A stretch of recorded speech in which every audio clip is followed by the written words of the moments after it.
नमस्कार, आदाब। आप सभी का एक बार फिर से स्वागत है आपके nature and scope of management के पार्ट सेकंड में। जैसा कि आप सभी को पता है, इससे पहले मैंने इसका पार्ट फर्स्ट अपलोड किया था, जहां पे हम लोगों ने डिटेल में समझा था एग्जैक्टली आपके मैनेजमेंट का मीनिंग क्या होता है। आई होप कि आप लोगों ने पार्ट फर्स्ट देख लिया होगा और उसी पार्ट फर्स्ट में हम लोगों ने डिटेल में समझा था कि एग्जैक्टली एक तरीके से सिग्निफिकेंस क्या रहने वाले हैं या इंपॉर्टेंस क्या रहने वाले हैं, या आप लोग बोल सकते हो कैरेक्टरिस्टिक प्रॉपर्टी क्या थी मैनेजमेंट की। आज की वीडियो में हम लोग बात करेंगे basically significance of the management के बारे में। उसके बाद आप लोग देखोगे आपका ऑर्गेनाइजेशन और मैनेजमेंट का हमारी डेली लाइफ में क्या रोल रहने वाला है। उसके बाद हम देखेंगे मैनेजमेंट का नेचर कैसा रहने वाला है। लास्ट एंड फाइनल हम लोग बात करेंगे फंक्शन ऑफ मैनेजमेंट के बारे में। अलग अलग फंक्शन ऑफ मैनेजमेंट को कंसिडर किया जाता है, अलग अलग 3-4 प्रोफेशनल है जिनकी डेफिनेशंस को एनालिसिस करेंगे और उसके बाद मैं आपको दूंगा एक कॉम्प्रिहेंसिव डेफिनेशन, जिसको अगर आप लोग अंडरस्टैंड कर लेते हो तो आपको ये 100% क्लैरिटी हो जाएगा कि एग्जैक्टली जो मैनेजमेंट शब्द है उसका अपना क्या फंक्शन होता है। तो विदाउट वेस्टिंग द टाइम चलिए शुरू करते हैं। उससे पहले अगर आप हमारे चैनल पे पहली बार आए हैं तो मेक श्योर करके चैनल को सब्सक्राइब और बेल आइकन को प्रेस कर लीजिएगा, क्योंकि आप सभी को पता है आपको मिलता है ऐसा ही अमेजिंग कंटेंट सिर्फ इसी चैनल पे। देखिए, जैसा कि मैंने आपको बताया मैनेजमेंट की कुछ बेसिक टर्मिनोलॉजी पर बात की थी हम लोगों ने लास्ट टाइम देखा था। जब भी आप लोग मैनेजमेंट की बात करते हो ना, मैनेजमेंट की 3-4 डेफिनेशंस निकल के आती है, लेकिन हमने कहा था कि मैनेजमेंट अपने आप में एक प्रोसेस होता है जहां पे आप लोग प्लानिंग करते हो, ऑर्गेनाइजिंग करते हो, स्टाफिंग करते हो, कंट्रोलिंग करते हो, डायरेक्टिंग करते हो, कुछ इस तरीके का प्रोसेस होता है। आज हम बात करेंगे सिग्निफिकेंस ऑफ मैनेजमेंट क्या होता है, यानी कि आज का जो पहला हमारा टॉपिक रहेगा माय डियर फ्रेंड्स, वो रहेगा आपका, हम लोग बात करने वाले हैं आपका सिग्निफिकेंस ऑफ मैनेजमेंट के बारे में। यानी कि आपका जो मैनेजमेंट होता है उस मैनेजमेंट का सिग्निफिकेंस क्या रहता है। सिग्निफिकेंस इन द सेंस क्या क्या इंपॉर्टेंट पॉइंट्स है जो मैनेजमेंट की वजह से होते हैं, ऐसा आप लोग कंसीडर कर सकते हैं। देखिए, सबसे पहले अगर मैं सिग्निफिकेंस की बात करूं, जब भी आप लोग मैनेजमेंट की बात करते हैं और मैनेजमेंट के सिग्निफिकेंस की बात करते हैं, तो एक अच्छा मैनेजमेंट जिस भी ऑर्गेनाइजेशन का होता है वहां पे automatically work of efficiency of the work increase हो जाता है।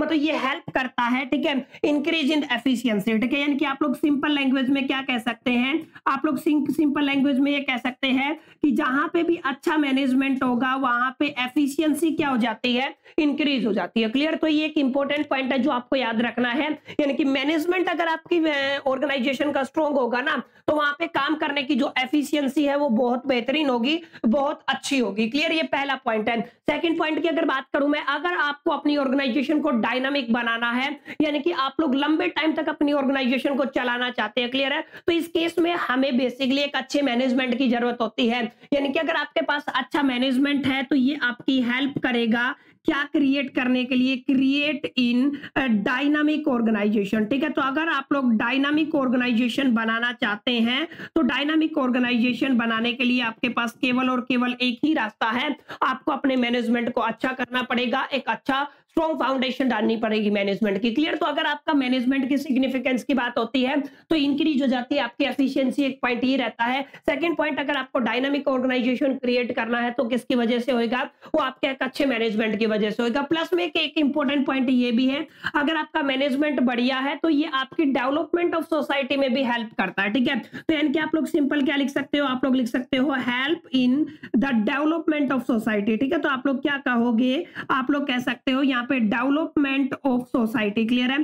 तो सोसाइटी के डेवलपमेंट के अंदर भी एग्जैक्टली किसका एक इंपॉर्टेंट रोल होता है, आपका मैनेजमेंट का रोल होता है। क्लियर है? तो अगर आप लोगों का मैनेजमेंट के सिग्निफिकेंस की बात करें तो 3 मुद्दों पर आप लोग बात करोगे। पहला, एफिशिएंसी इंक्रीज हो जाती है, ये आपके डायनामिक ऑर्गेनाइजेशन को क्रिएट करने में काफी हेल्प करता है, and development of the society में भी काफी हेल्प करता है। प्लस में अगर आप लोग ध्यान से देखोगे, अगर आपका जो मैनेजमेंट अच्छा है, मैनेजमेंट स्ट्रॉन्ग है, तो ये आपको प्रोवाइड करता है a sense of focus and the direction. मतलब अगर आप लोगों का मैनेजमेंट अच्छा है तो आपके पास एक अच्छी सेंस ऑफ फोकस रहेगा एंड सेंस ऑफ डायरेक्शन रहेगा, ठीक है। तो यानी कि आप लोग क्या कह सकते हो, आप लोग कह सकते हो इट प्रोवाइड, ये क्या आपको प्रोवाइड करता है, ठीक है, प्रोवाइड, ठीक है। तो आप लोग इसकी स्पेलिंग सही कर लीजिए, यहाँ पे मैंने गलत लिख दिया, तो आप लोग क्या कहोगे, कि it provide the sense of focus. आप लोग पहले क्या लिखोगे, आप लोग लिखोगे सेंस ऑफ फोकस, यानी कि क्या प्रोवाइड करता है आपको, सेंस ऑफ फोकस प्रोवाइड करता है and the sense of direction भी प्रोवाइड करता है। दोनों मुद्दों पर आप लोग ध्यान से देख लीजिए,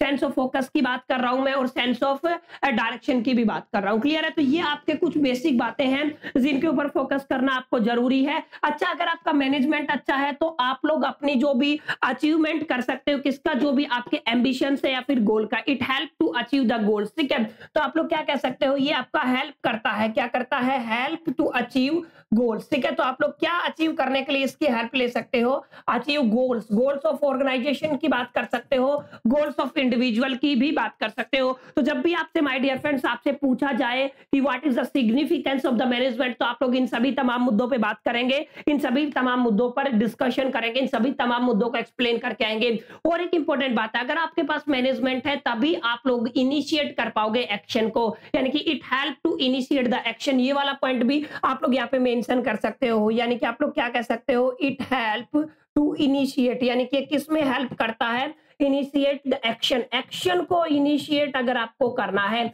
अगर आप लोग एक्शन लेना चाहते हो तो उसमें भी आपकी कौन हेल्प करता है, आपकी मैनेजमेंट हेल्प करता है। ठीक है, तो यहाँ पे गोल मैंने बात किया, ये वाला गोल मैं ऑर्गेनाइजेशन की बात कर रहा हूं। अगर आप लोग पर्सनल गोल्स की बात करो, ठीक है, अगर पर्सनल गोल्स की बात करते हो तो वो सभी भी अचीव किए जा सकते हैं, किसकी हेल्प से, आपके मैनेजमेंट की हेल्प से। तो here are the some point that explain briefly कि अगर आपको पूछा जाए सिग्निफिकेंस ऑफ मैनेजमेंट, तो मैं ऐसा उम्मीद करता हूं आप लोग इसको अच्छे से लिख के आएंगे। सबसे पहले अगर मैनेजमेंट अच्छा है तभी आपकी एफिशिएंसी आएगी। क्लियर, ये एक अच्छा पॉइंट है। सेकंड, मैंने बताया आपको अगर आप देखो डायनामिक ऑर्गेनाइजेशन क्रिएट करना है तो इस केस में भी आपको मैनेजमेंट की जरूरत पड़ती है। आगे आप लोगों ने देखा डेवलपमेंट ऑफ सोसाइटी के अंदर भी इसकी जरूरत पड़ती है।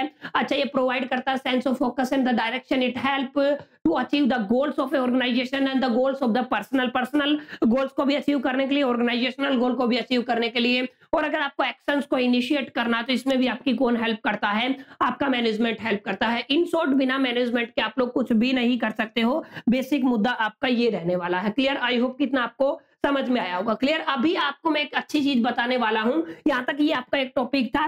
अभी आपसे क्वेश्चन क्या पूछा जाएगा, आपसे पूछा जाएगा रोल ऑफ ऑर्गेनाइजेशन, यानी कि आपसे क्या पूछा जाएगा, आपसे पूछा जाएगा ऑर्गेनाइजेशन का रोल क्या होता है। क्लियर है, या फिर आपसे पूछा जा सकता है रोल ऑफ मैनेजमेंट, यानी कि आपसे दो शब्द पूछे जा सकते हैं, role of organisation and role of management in daily life. हम किसकी बात कर रहे हैं, हम डेली लाइफ की बात कर रहे हैं। क्लियर है, तो पे मैं लिख देता हूं आपका डेली लाइफ। आपकी डेली लाइफ में ऑर्गेनाइजेशन का क्या रोल होता है और मैनेजमेंट का क्या रोल होता है, ये वाला आर्टिकल अभी हम डिस्कशन करेंगे। देखो, अगर ध्यान से देखोगे तो कोई भी ऑर्गेनाइजेशन, कोई भी आप लोग गुड्स एंड सर्विस का इस्तेमाल करते हो तो कोई ना कोई ऑर्गेनाइजेशन ही उसको क्रिएट करता है। तो इसका मतलब क्या है, अगर आप लोग ऑर्गेनाइजेशन की बात करते हो तो ऑर्गेनाइजेशन के अंदर अगर आपको कोई भी गुड्स एंड सर्विस प्रोवाइड किया जाता है तो किसकी वजह से प्रोवाइड किया जाता है, वो आपका ऑर्गेनाइजेशन की वजह से प्रोवाइड किया जाता है। सेकंड, अगर आप लोग देखोगे ऑर्गेनाइजेशन की वजह से ही काफी इंप्लॉयमेंट भी क्रिएट होते हैं। अगर आप लोग आगे देखोगे देश की जो जीडीपी हायर जाती है, हायर होती है, बढ़ती जाती है,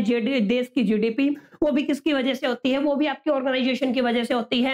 एंड आप लोग कह सकते हो एक पॉजिटिव इन्फ्लुएंस छोड़ के जाता है किसके ऊपर, सोसाइटी के ऊपर। तो ये कुछ ऐसे बेसिक बातें हैं जो आपको लिखनी है जब भी आपसे पूछा जाए what are the roles of management. ठीक है, तो यहाँ पे मैं अभी लिख रहा हूँ आपकी रोल्स ऑफ मैनेजमेंट। क्लियर है, तो आप लोग ध्यान से देख लीजिएगा हम किसकी बात कर रहे हैं, रोल ऑफ, पहले हम ऑर्गेनाइजेशन की बात करेंगे। ठीक है, ऑर्गेनाइजेशन की दो स्पेलिंग्स होती हैं, जेड भी होती है और एस से भी होती है, तो जो आपको सहूलियत लगे आप लोग वो यूज कर सकते हैं। ठीक है, तो यहाँ पे हम लोग बात करने वाले, सबसे पहली बात है, क्लियर है, तो आपका जो ऑर्गेनाइजेशन है हेल्प करता है, किसमें हेल्प करता है, हेल्प इन प्रोवाइडिंग एम्प्लॉयमेंट, यानी कि ये किसमें हेल्प करता है, एम्प्लॉयमेंट प्रोवाइड करने के, help in providing employment. Clear है, रोजगार, एम्प्लॉयमेंट, अगर आप लोग ध्यान से देखोगे एम्प्लॉयमेंट में कौन हेल्प करता है, आपकी ऑर्गेनाइजेशन हेल्प करता है। सेकंड, अगर आप लोग करोगे it help in the increase in the GDP, या it's the main cause to increase in the GDP. ठीक है, यानी कि आप लोग की सिंपल लैंग्वेज में क्या लिखूंगा मैं, यहाँ पे मैं लिख सकता हूं increase in GDP of country. ठीक है, अगर आप लोग ध्यान से देखोगे जीडीपी ऑफ कंट्री में अगर इंक्रीमेंट होता है तो उसके पीछे कहीं ना कहीं कौन जिम्मेदार होता है? आपका ऑर्गेनाइजेशन सी जिम्मेदार होती है। आगे अगर आप लोग देखोगे, तीसरा पॉइंट अगर आप लोग ध्यान से देखोगे, यहाँ पे दो बातें मैंने की, आपका एम्प्लॉयमेंट प्रोवाइड करता है, जीडीपी आपकी इंक्रीज होती है, प्लस में जो भी आपका इट हेल्प टू प्रोवाइड, या फिर आखिरी पॉइंट हमारा रहता है बेसिकली यहाँ पे कि अगर आप लोग जो भी साइंटिफिक इन्वेंशंस देखते हो, ठीक है, आप लोग यहाँ पे क्या लिख सकते हो? आप लोग लिख सकते हो जो भी आप लोगों ने साइंटिफिक इन्वेंशंस देखे हैं वो सब किसकी देन होती है? वो किसी भी ऑर्गेनाइजेशन की देन होती है। क्लियर? तो ये कुछ इंपॉर्टेंट पॉइंट है। जब भी आपसे रोल्स ऑफ ऑर्गेनाइजेशन की बात करेगा, अगर आपसे पूछा जाता है what are the roles of organisation, तो आप लोग ये सारे पॉइंट लिख के आएंगे, अच्छे से एक्सप्लेन करेंगे। क्लियर? क्या क्या है? आपका प्रोवाइडिंग एम्प्लॉयमेंट में हेल्प करता है। आगे हमने देखा अगर देश की जीडीपी इंक्रीज होती है तो उसमें भी ऑर्गेनाइजेशन का हाथ होता है। आगे हमने देखा जो भी गुड्स एंड सर्विसेज प्रोवाइड की जाती है वो भी ऑर्गेनाइजेशन की वजह से पॉजिटिव इन्फ्लुएंस होता है सोसाइटी के ऊपर। और जो भी साइंटिफिक और टेक्निकल इन्वेंशन आप लोग देखते हो वो सब किसकी वजह से होते हैं? वो सब माय डियर फ्रेंड्स आपके ऑर्गेनाइजेशन की वजह से होते हैं। अब सेकंड हम लोग बात करने वाले हैं, आपका ध्यान से समझना, हम लोग देखेंगे यहाँ पे रोल ऑफ मैनेजमेंट। क्लियर है? आप लोग क्या किसके बारे में पढ़ोगे? आप लोग रोल ऑफ मैनेजमेंट के बारे में पढ़ोगे। रोल ऑफ मैनेजमेंट को अगर आप लोग डिटेल में समझो, उससे पहले आप लोग समझो ये एक ऐसी इंपॉर्टेंट टर्म है जिसका अपना एक इंपॉर्टेंट रोल होता है आपकी डेली लाइफ में। जैसे आप लोगों ने सुना होगा कि टाइम मैनेजमेंट, ठीक है, तो टाइम मैनेजमेंट में भी आपका मैनेजमेंट आ रहा है, तो यहाँ पे आप लोग देख लीजिए। ठीक है, तो आप लोग पहला क्या लिखोगे? आप लोग यहाँ पे लिख सकते हो टाइम मैनेजमेंट। क्लियर है? उसके बाद अगर आप लोगों ने देखा हो तो सेकंड टर्म में आप लोग कहते हो टाइम मैनेजमेंट के बाद सेल्फ मैनेजमेंट का आप एग्जांपल लेते हो, लाइफ मैनेजमेंट का आप एग्जांपल लेते हो। यानी कि आप लोग यहाँ पे क्या लिख सकते हो? आप लोग यहाँ पे लिख सकते हो लाइफ मैनेजमेंट। ठीक है, तो मैं क्या लिख दूंगा यहाँ पे? मैंने लिख दिया आपका लाइफ मैनेजमेंट। ठीक है, और मैनेजमेंट ऑफ योर सेल्फ भी लिखते हो। ठीक है, लाइफ मैनेजमेंट के बाद आप लोग क्या लिखते हो? Management of your self. तो आप लोग यहाँ से एग्जांपल ले सकते हो कि आपका जो मैनेजमेंट है उसका एक अपना इंपॉर्टेंट रोल होता है आपकी डेली लाइफ में। क्लियर है? तो अभी यहाँ पे कुछ इंपॉर्टेंट और बातों पे मैं यहाँ पे डिस्कशन करूंगा जहां पे आप लोग समझ पाएंगे कि जब भी आप लोग रोल ऑफ मैनेजमेंट की बात करते हैं, ठीक है, तो और क्या क्या पॉइंट पर आप लोग बात करेंगे। क्लियर? कौन कौन से पॉइंट है जो आपको एक्सप्लेन करने हैं रोल ऑफ मैनेजमेंट के अंदर। ठीक है, अगर आपकी प्रोडक्टिविटी इंक्रीज होगी तो वो एक अच्छे मैनेजमेंट की वजह से होगी। ठीक है, यानी कि पहली बात तो आप लोग ये लिखेंगे कि जो मैनेजमेंट है वो नेसेसरी है।